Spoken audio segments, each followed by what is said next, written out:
Welcome to this episode of the Aquarist Edge, a podcast for home aquarists just like you. Learn more about how to keep a thriving aquarium and discover ideas and tips to give your aquarium the edge. And now, over to our host, Arthur Preston. Whether you're brand new to fish keeping or you've been around the block but still run into unexplained losses, then this episode is going to be for you. We're going to cover the 5 most common mistakes beginners make that often end in fish deaths. And trust me, they are more preventable than you think. For each mistake, we're going to figure out what the mistake is, the biology or science behind why it causes problems, and then what to do differently in the future. Now, the first one we're going to tackle is one that I think we've all done before, and that is to set up a tank and add fish way too soon, without giving the tank time to cycle biologically. We have to remember that aquariums are closed ecosystems. When fish produce waste, primarily ammonia through gills and waste, it builds up in the water. Ammonia is highly toxic to fish, even in small amounts. In a natural setting, bacteria in the environment break down waste. In an aquarium, we need to cultivate those bacteria. Now, this process is called the nitrogen cycle, and as a reminder, it works like this. Fish produce ammonia. A type of bacteria, that's the nitrosomonas bacteria, converts ammonia into nitrite, which is still toxic. And then another type of bacteria, the nitrobacter bacteria, converts nitrite into nitrate, which is far less harmful and can be removed through water changes or used by plants. Without giving time for these bacteria to colonize your filter and surfaces in your tank, your fish are essentially swimming in poison. So you need to make sure that you cycle your tank first. This takes between 4 to 6 weeks on average. You could use bottled bacteria to speed up the process.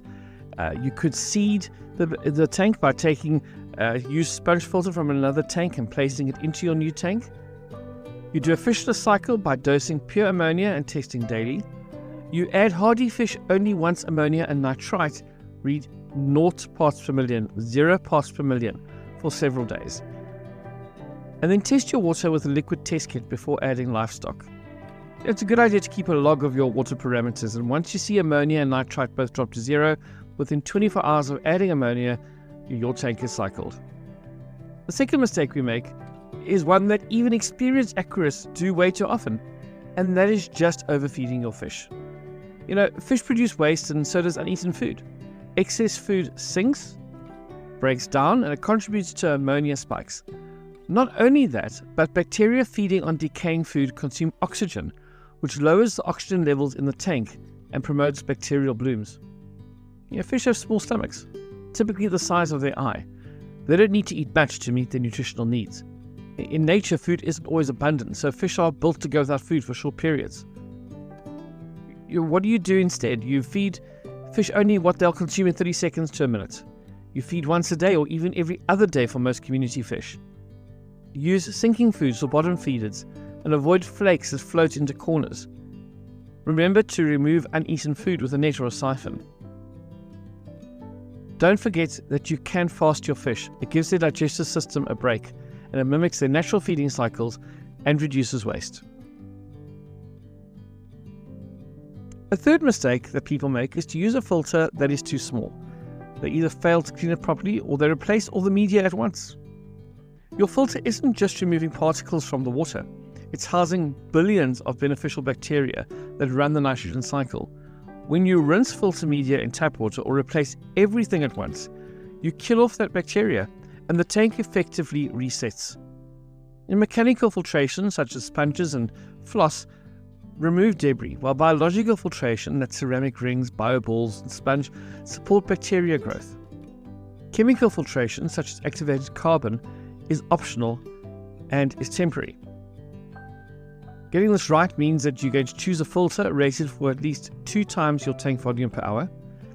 Make sure that you're rinsing sponges and biomedia in old tank water, not tap water. Stagger the replacement of filter media, never change everything at once. And add sponge filters for gentle flow and extra biofiltration. A fourth mistake that is made is that we don't test our water enough, and we assume that clear water means safe water.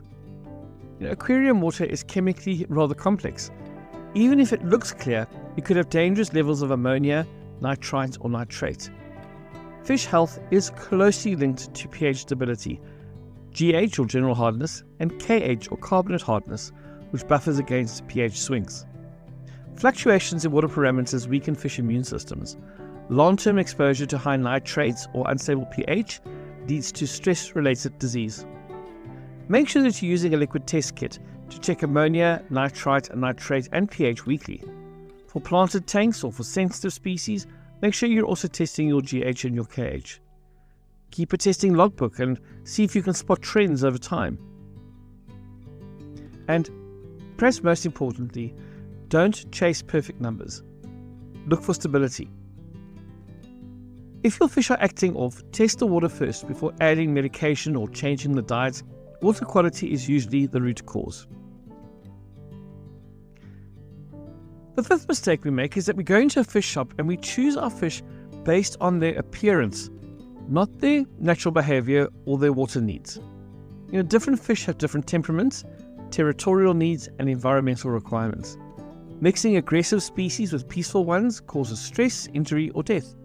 Incompatible water parameters can slowly kill fish, even if the fish seem fine initially. And some fish are schooling species that become aggressive when kept alone. Others, such as cichlids, defend their territory and will fight to the death. You need to make sure that you research each species before buying it. Know what their requirements are. Know their aggression level. Plan your tank around 1 or 2 centerpiece species and build the rest around them. And very importantly, avoid impulse buys. As you begin to stock your tank, develop a stocking plan. Know what you want to put into your tank, having done the research beforehand. Online you'll find various compatibility charts and recommendations for community tanks. Use those to help you do your planning. Now you've stuck around and you've heard 5 mistakes. Let me throw in one more. And that is, be careful that you don't think that small tanks are easier to maintain. In small volumes of water, chemical changes happen faster. A slight overfeed or a dead fish can crash a 10-litre tank overnight. Larger tanks buffer these changes, allowing more stability and more forgiving maintenance. Smaller tanks also restrict filtration options and fish movement, leading to stress and aggression. Fish that are in tanks that are too small often show stunted growth or shortened lifespans. I strongly suggest you start with at least a 60-litre tank for a stable beginner setup. Only choose a small nano tank if you understand water chemistry well and are prepared to test your water on a regular basis. Use larger tanks for schooling species or for mixed community tanks. Now, if you already have a small tank, stick to a single betta or a shrimp colony. Don't try to cram in multiple species. There you have it, 6 of the most common but easily preventable mistakes that lead to fish deaths. Skipping the nitrogen cycle, overfeeding, poor filtration habits, ignoring water parameters, mixing incompatible species, and number 6, using a tank that is too small. By understanding the science behind each mistake, you're not just memorizing rules, you're learning to think like an aquarist. And that's how you build a tank that not only looks good, but supports healthy, long-lived fish. Folks, thanks for listening today, and if you found the episode helpful, please consider leaving us a review, following us or subscribing to us either on the podcast app or on the YouTube channel if you're listening there. And we welcome your feedback, so please give it. And so until next week's episode, keep learning, keep discovering, and keep enjoying this amazing hobby.